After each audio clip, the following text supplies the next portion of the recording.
India में अब कानून अंधा नहीं।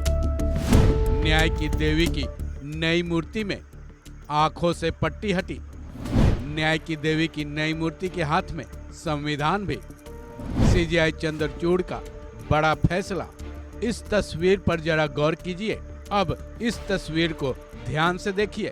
क्या आपको इन दोनों तस्वीरों में दिख रही मूर्तियों में कोई अंतर दिख रहा है? हम आपको यहाँ अंतर ढूंढो वाली तस्वीरें नहीं दिखा रहे, बल्कि ये दोनों तस्वीरें इस बात की गवाह हैं कि देश की न्यायिक व्यवस्था में एक नया इतिहास रचा गया है। अभी तक शायद आपने इन तस्वीरों में अंतर नहीं खोज पाए, तो चलिए हम आपको बता देते हैं।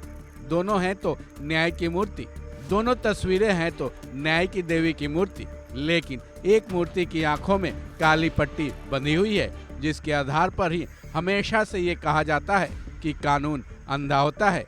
लेकिन ये दूसरी मूर्ति जो आपको दिखाई दे रही है, उसकी आंखों में काली पट्टी नहीं बंधी है। इतना ही नहीं, न्याय की देवी की इस मूर्ति के हाथों में संविधान का किताब भी दिख रहा है। तो क्या अब हम ये कह सकते हैं कि हमारा कानून अंधा नहीं रहा?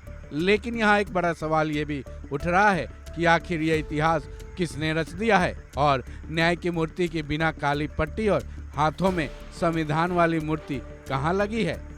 न्याय के क्षेत्र में लगातार इतिहास रचते हुए सीजेआई चंद्रचूड़ ने शायद एक और इतिहास रच दिया है, क्योंकि ये न्याय की देवी की नई मूर्ति सुप्रीम कोर्ट की जजों की लाइब्रेरी में लगाई गई है। न्याय की देवी की ये मूर्ति उस परंपरा को तोड़ती भी दिखाई दे रही है जो दशकों से चली आ रही है, क्योंकि आपको भी ये मालूम होगा कि न्याय की मूर्ति पूरे देश की अदालतों में लगी रहती है, जिनकी आंखों पर काली पट्टी लगी होती है। हालांकि न्याय की देवी की इस नई मूर्ति के दूसरे हाथ में तराजू तो है, लेकिन इस तराजू की डंडी भी बराबर दिख रही है।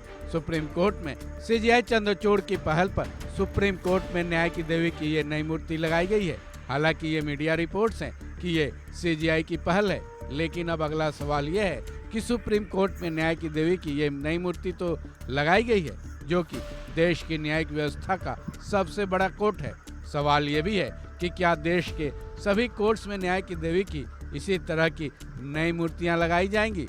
हालांकि इस मूर्ति को देखकर लोगों का ये कहना है कि भारत का कानून अब अंधा नहीं रहा। वहीं अगर बात की जाए सीजेआई चंद्रचूड़ की, तो उनका भी इस बारे में अभी तक कोई बयान नहीं आया है, लेकिन एक तरह से देखा जाए तो ये एक अच्छी पहल मानी जा रही है। साथ ही सीजेआई की तरफ से ऐतिहासिक कदम उठाया बताया जा रहा है, क्योंकि सीजेआई चंद्रचूड़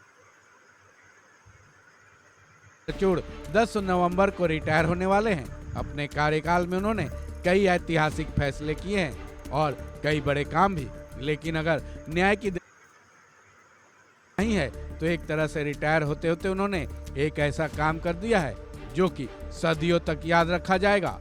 इस खबर में बस इतना ही। हिंदी के साथ